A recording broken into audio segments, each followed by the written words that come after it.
जमीयत उलेमा हिंद की जानिब से जलसाए सीरतुन नबी सल्लल्लाहु अलैहि वसल्लम इस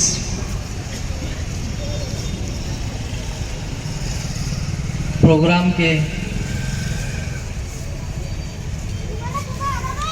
ज़िमन में मंच पर तशरीफ़ फरमा जमीयत उलेमा हिंद महाराष्ट्र के सदर जनाब हलीमुल्लाह कासमी साहब, उसी तरह मराठवाड़ा के सदर कलीम बेग साहब, औरंगाबाद के मुफ्ती मोइस साहब, मराठवाड़ा जनरल सेक्रेटरी कारी रशीद साहब, हाफिज़ अब्दुल अजीम साहब जो औरंगाबाद शहर के सदर है, मुस्तफ़ा खान साहब, और मेरे मराठवाड़ा वक्फ बोर्ड के मेंबर, मेरे कलीग जनाब बार काउंसिल के मेंबर पठान एयू अहमद खान साहब, उसी तरह महाराष्ट्र वक्फ बोर्ड के मेंबर जो औरंगाबाद से है इफ्तिखार हाशमी साहब,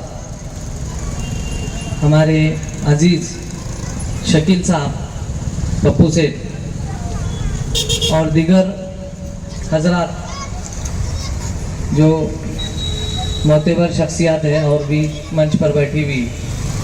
और सामने बैठे हुए सभी बुज़ुर्ग दोस्त, नौजवान हजरात और हमारे मीडिया के भाई, सबसे पहले मैं जमीयत का शुक्रिया अदा करता हूँ कि इस मंच पर मुझे बुलाने लायक समझा और नबी के सीरत को यहाँ पर बयान किया गया, जिससे कि हमारी ज़िंदगी के आमाल अच्छे हो जाए, हमारी ज़िंदगी के अंदर जो भी सफ़र के अंदर नबी ने हमको जिस तरीके से रास्ता बताया है उस तरीके पर चलने की हमको मालूमात अहम मिल जाए, इस मकसद से जो ये प्रोग्राम रखा है। और अभी मैं मौलाना को सुन रहा था, बहुत अच्छी मालूमात उन्होंने यहाँ पर दी है। और जैसे कि अभी थोड़ी देर पहले बताया गया कि वक्फ जो है ये वक्फ की बॉडी भले गवर्नमेंट अंडरटेकिंग है, लेकिन वक्फ ये हमारा अपना पर्सनल मामला है, यह हमारा मजहबी मामला है, ये कोई गवर्नमेंट का अंडरटेकिंग काम नहीं है, हमारा अपना काम है। अभी मैं इस मौके पर इतना ही यहाँ पर लोगों को बताना चाहूँगा कि वक्फ एक्ट जो अमेंडमेंट हुआ है अभी 2025, जो हमारे मुल्क के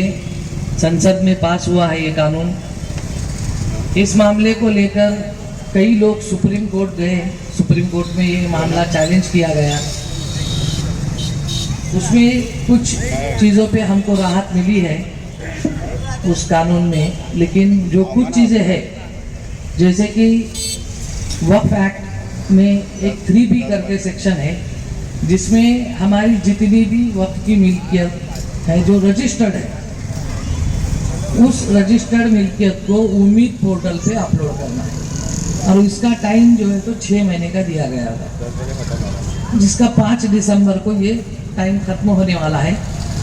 इसके बाद हमारी जितनी भी मस्जिदें हैं, दरगाह है, खानका है, कब्रस्तान है और जो भी वक्फ की मिल्कियत है, ये सब मिल्कियत को हमको उम्मीद पोर्टल पे अपलोड करना है, और ये अपलोड करने की जिम्मेदारी उस ट्रस्ट की, उस मुतवल्ली की है। अगर ये हम नहीं करते हैं तो उसमें पेनल्टी है मुतवल्ली के लिए, ट्रस्टीज़ के लिए, और सज़ा भी है। तो चूँकि ये कानून अभी इस मुल्क में पास हो चुका है, तो इस मुल्क के अपन नागरिक हैं, हमें इस कानून के मुताबिक इस कानून का पालन करना चाहिए। अभी सुप्रीम कोर्ट में ये मैटर पेंडिंग है, सुप्रीम कोर्ट का फैसला जब भी आएगा उससे जो भी राहत मिलेगी 40 अमेंडमेंट किए गए हैं लगभग। उस सारे अमेंडमेंट में फैसला आने में अभी टाइम लगेगा, लेकिन ये जो रजिस्ट्रेशन है, ये रजिस्ट्रेशन फैसला आने के पहले भी किया और बाद में किया, तो इससे हमारा कोई नुकसान नहीं है, क्योंकि रजिस्ट्रेशन करना तो अच्छी बात है ना। हम लोग कोई भी चीज खरीदते हैं, रजिस्ट्रेशन करते हैं कि नहीं, उसकी स्टैंप ड्यूटी भरते हैं 7% अपन। किसी ने 10 लाख का मकान खरीदा तो उसके लिए 70,000 की स्टैंप ड्यूटी भरकर वो रजिस्ट्रेशन कर लेता है। हम गाड़ी खरीदते हैं, 15% का टैक्स भरते हैं आरटीओ का, उसके बाद उसको रजिस्ट्रेशन करते हैं। हम इसके लिए कहते हैं कि भाई नहीं, हम वो टैक्स के पैसे नहीं भरेंगे, हम गाड़ी वैसे ही चलाएंगे, मकान भी सिर्फ जो है तो हमने कागज़ पे लिख लिया है। तो हम हमारी सेफ्टी और सिक्योरिटी देखते हैं कि नहीं जब खुद की चीज़ खरीदते हैं। तो यही सेफ्टी है और सिक्योरिटी चीज़ जब अल्लाह का घर है, हमारी वक्त की मिल्कियत है, कीमती मिल्कियत है। अगर ये 6 महीने के अंदर अगर हम नहीं करते हैं ये, तो सज़ा और पेनल्टी तो ठीक है, लेकिन दूसरी चीज़ ये है कि वो मिल्कियत फिर से रजिस्टर करने के लिए हमको कोर्ट से प्रूव करके लाना पड़ेगा। जैसे कि अब यहाँ पर अगर कोई मस्जिद है, वो अगर उम्मीद पोर्टल पे आपने अपलोड नहीं की, तो उसके बाद आपको कोर्ट जाना पड़ेगा, वहाँ पर वो साबित करना पड़ेगा कि आपने क्यों नहीं की, और वो मस्जिद है और वो मस्जिद का ये नाम है। अब आप सोचो, 1 लाख, महाराष्ट्र की बात करता मैं तो, पूरे इंडिया की नहीं, तो महाराष्ट्र के अंदर 1 लाख एकड़ जमीन है और कई 20,000 इंस्टीट्यूट है, जिसमें से अंदाजन बता रहा हूँ मैं आपको, 200-500 कम ज़्यादा हो सकते हैं, लेकिन 3,500 इंस्टीट्यूट हमने अपने तौर पे वक्फ बोर्ड के रजिस्टर्ड कर चुके। अब बचे 15-16,000। इतने मैटर अगर हम अपलोड नहीं करेंगे तो आप सोचो, इतने सारे लोगों को कोर्ट जाना पड़ेगा, उसमें अपना खर्च होगा, उसके अंदर जो है तो आपको प्रूफ देना पड़ेगा, तो ये मुश्किलें बढ़ाने वाला काम है। उससे बेहतर है कि हम जो हमारे हाथ में वक्त है, उस वक्त के अंदर हमारी वक्त की प्रॉपर्टी को, मिल्कियत को हमको अपलोड करना, ये हमारे लिए फायदेमंद है, ताकि हम आगे मुश्किलों का सामना नहीं करने सकते। हमने कल ही, अभी वक्त कम है इसलिए वक्फ बोर्ड की जानिब से हमने तमाम दूसरे दिगर काम को बंद कर दिया। कल हमारी वक्फ बोर्ड की मीटिंग हुई, सारे मेंबर्स ने मिलकर हमने ये डिसीजन लिया कि जो हेड ऑफिस है हमारा यहाँ पर औरंगाबाद में, तो यहाँ पर जितने भी डेस्क है वहाँ पर बाकी सब काम बंद रहेंगे,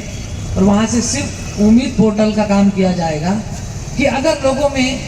कुछ दिक्कत आ रही है तो हमारा ऑफिस, हम आपके साथ पूरी तरह साथ में है। उसके बाद जो भी छुट्टियां हैं, इस महीने 5 दिसंबर तक आने वाली जितनी भी छुट्टियां हैं, फिर संडे सैटरडे, ये सब भी हमने सबके कैंसिल कर दिए।